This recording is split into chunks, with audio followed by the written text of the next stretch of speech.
Assalamualaikum warahmatullahi wabarakatuh. Bismillah, alhamdulillah, wa syukurillah, wa nikmatillah. Alhamdulillah pada kesempatan ini minggu kemarin saya sudah menjelaskan terkait dengan mata kuliah Islam dan budaya lokal.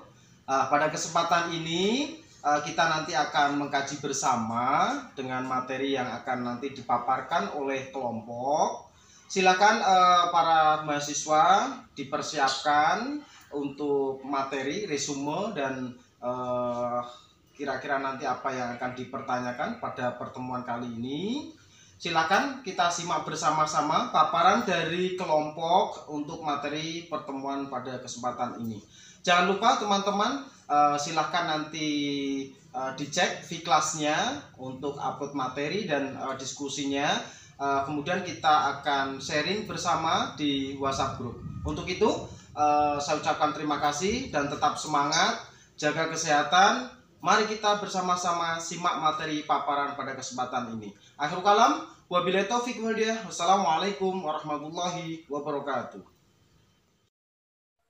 Assalamualaikum warahmatullahi wabarakatuh. Hai semua, bagaimana kabarnya? Baik, alhamdulillah. Semoga tetap sehat dan bersemangat mengikuti perkuliahan Islam dan budaya lokal yang diampu Bapak Dani Miftah M. Nur MPD. Dari diskusi, kami mencoba membuat ringkasan materi terkait dengan judul Sejarah Masuknya Islam di Jawa. Untuk itu, mari kita simak bersama-sama materi yang akan kami paparkan. Dan untuk diskusi, kita bisa menggunakan V-Class atau grup media sosial yang lain sebagai wadah diskusi dan sharing. Mari kita simak bersama-sama materi sejarah masuknya Islam di Jawa yang anggotanya terdiri dari Firda Kamila, Nurholis, dan saya sendiri Mu'linatus Sa'adah. Kepercayaan masyarakat Jawa pra-Islamisme.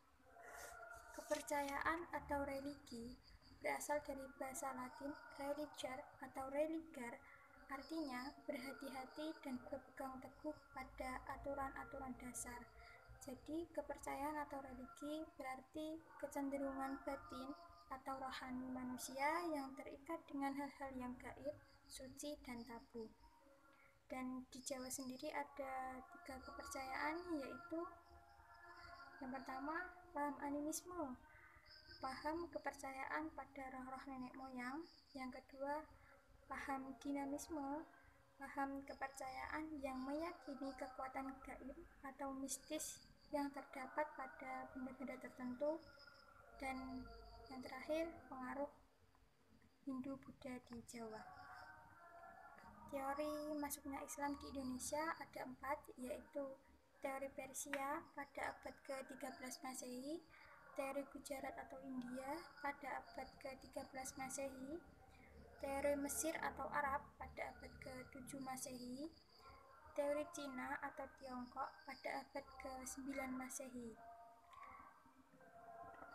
Periode pertama dari abad ke-7 Masehi sampai abad ke-12 Masehi merupakan awal kedatangan Islam baik dari tanah Arab, Persia, maupun Hindia. Rata-rata yang datang dari saudagar kaya, baik untuk berdagang atau berdakwah. Periode kedua dari abad ke-13 Masehi sampai abad ke-16 Masehi merupakan kelanjutan dari penyebaran Islam.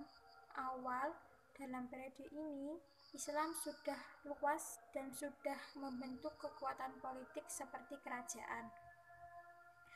Masuknya Islam di tanah Jawa.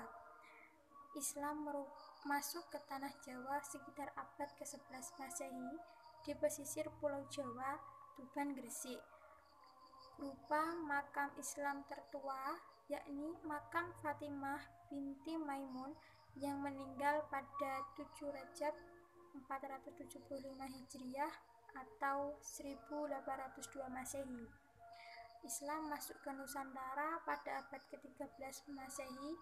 Buktinya berupa makam Malik Ibrahim yang meninggal pada 12 Rabiul Awal 822 Hijriah atau 1419 Masehi. Menurut M.C. Rickross, ada kemungkinan pada masa kerajaan Majapahit berkuasa, Islam sudah ada di Jawa, hanya saja masih belum berkembang dengan pesat atau menjadi agama minoritas. Jalur masuknya Islam di Jawa melalui perdagangan, perkawinan, politik, kebudayaan atau kesenian, sarana pendidikan, dan tasawuf. Materi yang selanjutnya akan disampaikan oleh teman saya, Nur Kholis. Islamisasi Jawa. Peran Wali Songo. Proses islamisasi di Indonesia, terutama di tanah Jawa, tidak terlepas dari peran kaum atau waliawa yang biasa disebut dengan Wali Songo. Dalam babat Tanah Jawi disebutkan para Wali Songo memiliki tugas menyebarkan Islam ke seluruh pelosok Jawa melalui 3 wilayah penting, yakni wilayah timur, wilayah tengah, dan wilayah barat.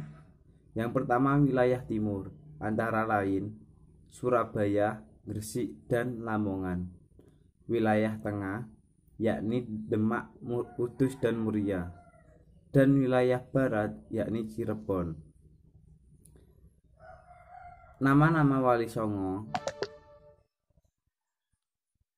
antara lain yang pertama yakni Maulana Malik Ibrahim atau biasa disebut dengan Sunan Gresik. Yang kedua, Maulana Ali Rahmatullah atau biasa disebut dengan Sunan Ampel. Yang ketiga, yakni Maulana Makdum Ibrahim atau biasa disebut dengan Sunan Bonang. Yang keempat, yakni Maulana Ainul Yakin atau biasa disebut dengan Sunan Giri. Yang kelima, Raden Qasim atau biasa disebut dengan Sunan Derajat. Yang keenam, yakni Ja'far Shadiq atau biasa disebut dengan Sunan Kudus. Yang ketujuh, yakni Raden Syahid atau biasa disebut dengan Sunan Kalijaga. Yang ke-8, yakni Raden Umar Said atau biasa disebut dengan Sunan Muria. Yang ke-9, yakni Syarif Hidayatullah atau biasa disebut dengan Sunan Gunung Jati. Metode penyebaran Islam Wali Songo. Yang pertama, yakni melekatkan nilai-nilai Islam pada praktik dan kebiasaan tradisi setempat. Yang kedua, berdakwah melalui kesenian. Dan yang ketiga, didirikan pesantren-pesantren dalam rangka islamisasi dan kaderisasi. Faktor mudahnya masyarakat menerima agama Islam. Yang pertama, yakni syarat masuk Islam tidak berat. Cukup mengucapkan 2 kalimat syahadat. Yang kedua, yakni upacara-upacara dalam Islam sangat sederhana. Yang ketiga, Islam tidak mengenal kasta. Yang keempat, Islam tidak menentang adat dan tradisi setempat. Yang kelima, dalam penyebaran Islam dilakukan dengan jalan damai. Dan yang terakhir, runtuhnya kerajaan Majapahit memperlancar penyebaran agama Islam. Cukup sekian dari kelompok 1. Apabila ada kesalahan atau tutur kata yang kurang baik, saya mohon maaf yang sebesar-besarnya. Dari kelompok 1, terima kasih. Wabillahi taufiq wal hidayah. Wassalamualaikum warahmatullahi wabarakatuh.